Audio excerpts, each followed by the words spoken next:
So right here, this is me, and right here, this is my wife, Queenie, and this was the 18th of August 2018, the day of our wedding. In this video, I'm going to be sharing you 5 things I wish I knew before I got married, as well as taking ideas from 4 books that I believe would be able to help you, whether you're in a relationship, about to get married, or you're getting married and you're wondering, why is marriage not what I thought it was going to be? That's what we're going to be talking about in this video.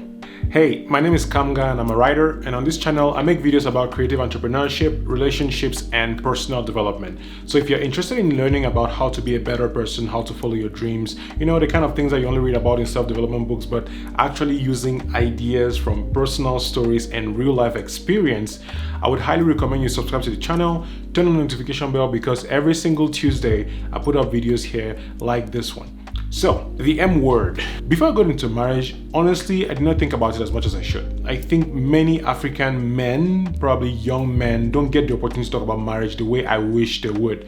I wish we would actually talk more to young boys about marriage. A lot of women, African women, know a lot of things about marriage because they are told from a very young age that if you're not able to take care of a house, if you're not able to take care of a man, you've lost in life. I think many African parents think or assume that a man just knows how to be a man. What are some of those things that I wish I knew before I got married? And how did I even get to know about these things? You see, I have a lot of people in my life, people with marriage experience, pastors, friends, people who have been able to give me advice from their own perspective, and I've been able to pick out what I think works for me and what doesn't. You look at this day and it's so beautiful. Like when I think of this particular day, it's one of the most wonderful days of my life. I wish I could go back then and just enjoy the people, family, friends who travel from across states and almost across the country to come and just be there with us. So, without much ado, let's get into the first thing I wish I knew before I got married. Number 1, if you don't know who you are, you're going to be miserable no matter what. It's one of my core beliefs right now that before you get married, figure out who you are, or at least start the process of figuring it out. Because if you come and join yourself with somebody and you don't even know what you like, what you don't like, what your values are, what your goals are, what your dreams are, if you're not able to accurately articulate those things that are very core, like what my wife calls your big rocks, like things that are unshakable.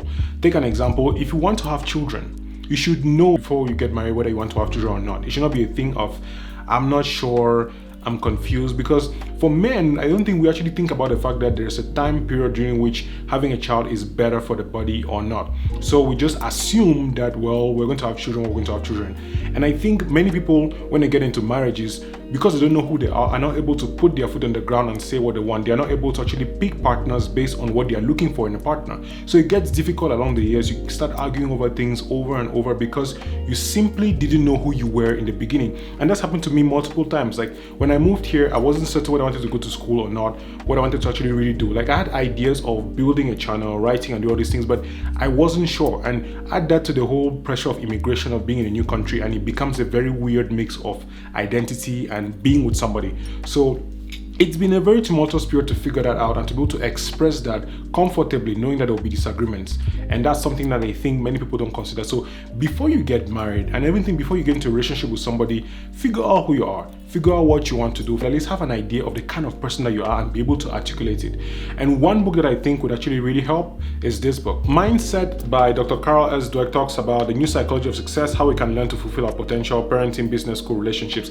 And the summary of the book really talks about the 2 main kinds of mindsets, which is growth mindset and the fixed mindset. But when it comes to knowing yourself, many people don't realize that they have things that they had from childhood, from being kids and from living in certain communities. Say for example, if you're a Cameroonian, there's a way you think as a Cameroonian that is really based on where you're coming from. And I think we don't consider that when we get into a relationship with somebody. We don't consider that our background, our values, our own ways of looking at things. And this book can really help you to look at the way you look at the world. Like, are you the kind of person who thinks that it's possible to change and grow and become better? Or are you the kind of person who thinks that you're born with intelligence and then once you get to a certain level, that's it, that's cap? Because each mindset will really define how you see yourself in a relationship, what you expect from a relationship, and how you choose to communicate and grow with your partner. Let's get to number 2. Men and women are extremely different.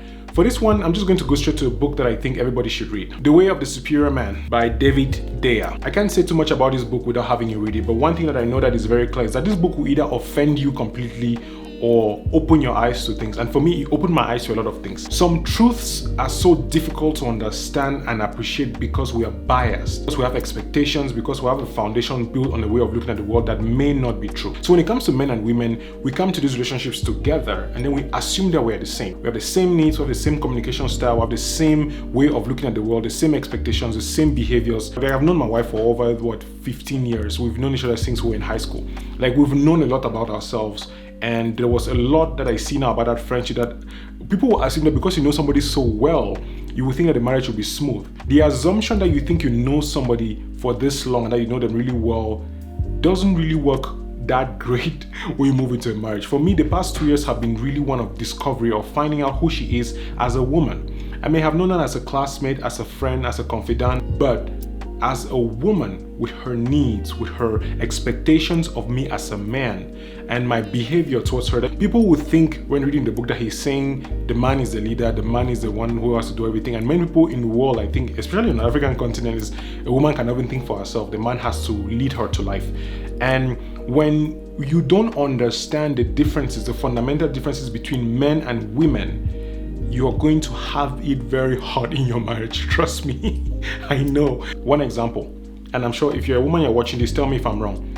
A woman would tell you something, a sentence, for example, what do you think about this dress? I guess it's a very basic example. And I watched this video of Steve Harvey talking about the way women think, and he was saying that when a woman asks you that kind of question, she's not asking for the truth, she's asking for the truth as she says it. And almost any husband who has been married for a long time will tell you that when his woman speaks or his wife says something, it's usually not what you think she wants to say that she's saying. So not to belabor the point about this, men and women are different. To be able to survive in a marriage, you have to be able to understand that difference and then use it to your advantage. Use it as a strength, not as a weakness, because men are more good at certain things than women, and women are more good at certain things than men, and you both can collaborate. Number 3, love is not enough. The 5 love languages. Who hasn't heard of the 5 love languages by Gary Chapman? About, words of affirmation, touch, and gifts, and I don't even know them all. Even after I read this book and my wife and I actually figured out, oh, this is my love language, this is your love language, this is what we want to be speaking. What I've realized over time is that even the emotions that we felt on the marriage day, those feelings, that well of love and passion, it comes in waves. Like in the beginning, it's like a beginning of a relationship, you're very interested, you want to be together all the time, which is borderline almost obsession. But then as time goes on and you find out more about yourself and you start getting pissed off at each other, and she doesn't close the toothpaste bottle and she didn't pick up the dress at the dry cleaner when you expected. I mean, this is not what she's done. Like, my wife doesn't have time to pick up anything from any dry cleaner. But I'm just saying, like, these small things add up, and then the whole feeling of positivity that you thought you used to have, that it was like, oh, when you get married it will just be the same, it goes away. Love is not enough. I don't think love is enough. I think love is an emotion like hunger, which you can have, it's like a cycle. Sometimes it's a lot, sometimes it's not. But then what happens is that love matures into something else. And I think the maturity of love in marriage is called commitment. It's a decision that is not based on those feelings, it's based on choice. Knowing yourself, knowing your values, and finding someone you want to work with. It's based on all that. And for me, that maturity, which is commitment, has 2 other parts, which is there's commitment, there's consistency, and there's communication. And the consistency is, knowing yourself, being the person you said you're going to be. And if you're going to change, communicate that. The difficulty that many people face in marriage, which I am facing in my marriage right now, and I'll probably face for a long time, is that I never really learned how to communicate how I was feeling in a way that allowed the person in front of me to really get it and to be able to assist me, or to disagree with me without me feeling like, oh, I tried my best to say what I was feeling and you didn't even give me the chance to express myself. When we come into a marriage thinking that feeling of love is going to stay for long, that's where we lose our tracking. And that's one big rock I think that people don't think about when they get into marriage. You don't consider the fact that these feelings that you're getting on this wedding day, these emotions that you're feeling right now, it's going to change. And if you don't prepare for it, if you don't actually ready yourself mentally, emotionally, spiritually for the times when you will not feel that excited, to actually tap into the excitement. That's why the whole growth mindset thing is very important, because you need to know yourself and know that it's possible to grow in love, grow in excitement, grow in passion. It's not that you have a cap about how much, because I'm sure you've seen people who've been married for 20, 40 years and they still look like they just met themselves yesterday. It's not that the love is endless, it's that they cultivated that love. And if you don't know that love is not enough, that love in the beginning, and I put love in quotes because it changes over time and it becomes something else, it becomes something more mature. If you don't think about that, then you actually stand a very big chance to lose. Number 4, if your mouth doesn't say it, your body will. So there is this thing amongst friends that sometimes you assume people read your mind. It gets worse in marriage when you have somebody that you think you know. Like for me and my wife, we've known each other for a long time. There's almost this subtle assumption that she knows what I'm thinking, I know what she's thinking. So you might not say certain things, somebody can annoy you. Like she'll do something that pisses me off and I'll be like, yeah, she knows it pisses me off, why did she do it? And then it grows into this big ball of, oh, she chose to do this particular thing that pisses me off, so she actually hates me. I'm like, oh yeah, so she doesn't love me anymore. And really, so if she doesn't love me now, and then it grows into this big ball, and she comes back and she's probably even forgot about what it was what you did, and you're sitting there. I mean, I am sitting there upset because we're so different, because we've actually lived and we understand ourselves. I started exploring and discovering those things, you know, like finding out about her, communicating about those things. It's one of those things that I realized, if I don't tell her something that is annoying me, something that is making me upset, especially the negatives. Like with the good things, you know, your body will speak, you feel excitement and she'll benefit from it, which is sometimes great. But then even if you don't share those good things, you don't benefit from the joy of being together and sharing something nice. Like when I'll write an article and it will get really great views and I'm very happy about it and I share it with her, she might not know what went into it. Being able to share that news with her can bring a certain level of intimacy and joy that people don't realize. So what I wish I knew was that both the good and the bad, I should find a way to communicate that to my spouse. And I think if we're able to do that, if we're able to actually use our words, which is very difficult when you get married, it's like you forget how to communicate. It's this wall, this assumption that, but you love me, why do you treat me that way?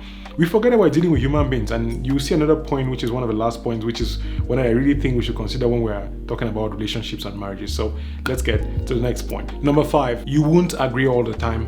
And that's totally okay. Like, you know, it follows from the previous point of if you're upset and you don't say it, your body would say it. I had this assumption that once we get married, we're going to be these two tag team people, like, oh, I'll just tap her in, like, oh, I'm tired, just come and continue doing this thing. But with time, I discovered things about myself, like actually how much I can be annoying. Like there are things that I'm finding out in marriage that I wish I knew about myself.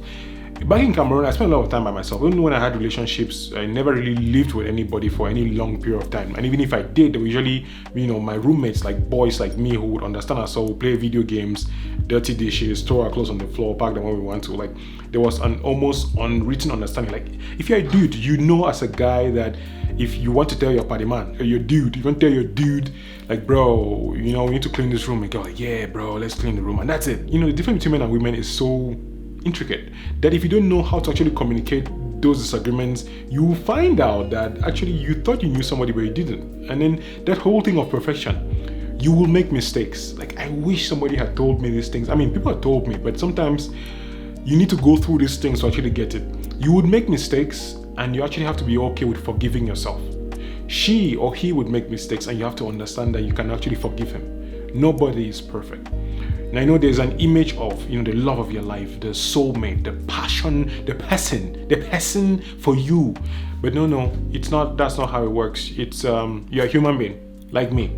You poop, you pee, you fart. Everybody does it. If you've not done it, the point I'm trying to make is when you get into a marriage, there's the assumption that everything's going to be perfect. It's not. Even when there's the assumption that it's not going to be perfect, I don't think we realize the extent to which it's not going to be perfect. Keep that in mind, that perfection doesn't exist and you're both human beings, both trying to figure out both yourselves and the person you choose to spend the rest of your life with. Take it easy. And now for the bonus points, I think I just merged you wouldn't agree all the time with perfection. Those are 2 different points. But you know, I'm not going to edit it because you're awesome and you know exactly what I was talking about. So I'll just move straight to the book that I would recommend for a lot of these things. My dad always says marriage is a school. Like he keeps telling me about it, about, you know, I've watched the experience of my mother. I'm the firstborn child, so I've had a longer time to spend watching them through a lot of phases. And when he tells me marriage is a school, I used to think he was just joking or just trying to make fun of me because I was young and inexperienced.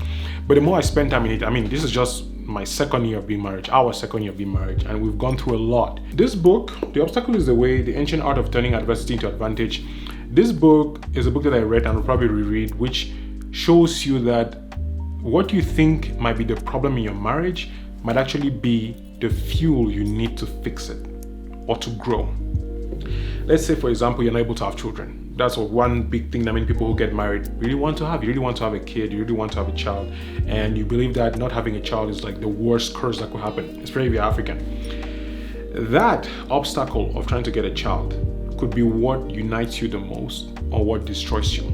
that obstacle of the difficulty of trying to get an adoption, or trying to get an IVF, or praying, or just trying to be healthier, going to the doctor, that could be a moment for you to both unite with humility, with compassion, with love, and grow. I like the obstacle in the way as a creative because it teaches you about the difficulty of going through creation and just life in general. There's so many things that are difficult, especially in marriage, in the beginning and throughout, because as the years go by, your problems change. In the beginning, it might be, let's get a house. The next, it might be, let's get a child. Next, it might be, let's move out of town, getting a job, career decisions, bodies are getting tired, habits settle in. Maybe you take some weight and your wife is like, hey bro, when I got married to you, you had 6-pack, now you have like 1-pack. As you move on this journey, your obstacles are going to change. And when you understand that the obstacle is the way, that a thing standing in front of you to stop you from achieving that goal, that happiness, that good marriage, that thing that you're looking at right now, like I'm not able to communicate with my wife, or I'm not able to get my point across, or she's nagging all the time, or she speaks too much, or he doesn't listen to me, or he's just annoying and has expectations. That thing, whatever that thing is right now that you think is the obstacle to the happiness in your marriage, that could actually be the way to a happier marriage. So those are the 5 things I wish I knew before I got married. The first one is, if you don't know who you are, you're going to be miserable no matter what. The second one is, men and women are extremely different. Figure out exactly who you are in that particular context of being a man and versus a woman. The third is, love is not enough. Commitment, consistency, and communication are 3 C's I like to call that are required as your love matures into an older, much more sure source of pride between you and your wife. Next is, if your mouth doesn't say it, your body will. So pay attention to how you feel, how you communicate, how you feel to your partner, so that it doesn't come off in snide comments and sarcasm and just be giving a cold shoulder, because that never really works. Number 5 is, you won't agree all the time, and that's okay. That's totally fine. You don't have to be in agreement. If anything, that is an opportunity for you to figure out your communication styles, express your values, and really learn to admire each other's differences. I think there's something about marriage that personally I like, exactly how different my wife and I are.